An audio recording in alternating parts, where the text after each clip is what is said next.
Ginky. Ginky ka. Ah, sa namin ka. Ganito kakalma yung mga taga-Japanese. Kahit meron lindol at sa mga nakakatakot na anong to tawag to? Tsunami.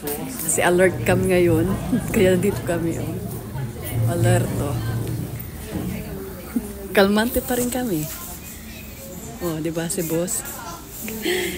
Yung bahay, iniwan. Kasi nga, pina-evacuate kami rito. Pero, kalmante pa rin sila.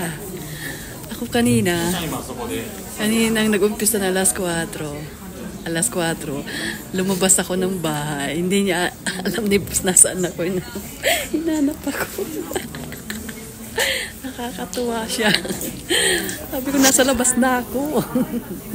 Ang daming nabaksak doon sa loob ng bahay. Pero hindi pa namin nalilinis. Baka bukas na. Ayan, kamag-anak ni boss. Dito kami matutulog. So guys, everything is fine. Lalo na si boss. Oh.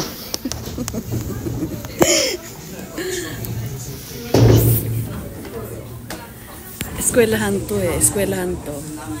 Dito kami pinapunta. So ngayong alas 7 ng gabi, okay naman. Ang alas 8 na pala. Kasi hindi yung oras. Alas 8 ng gabi. Ayan. Delikado kasi may tsunami. Kaya, nagpa-rescue kami kasi delikado pag tsunami na. Dati hindi naman eh. Ngayon lang. First time. Kaya everything is fine. Nakangiti pa rin. Pero yung bahay, nagkakalat ngayon. Ayun.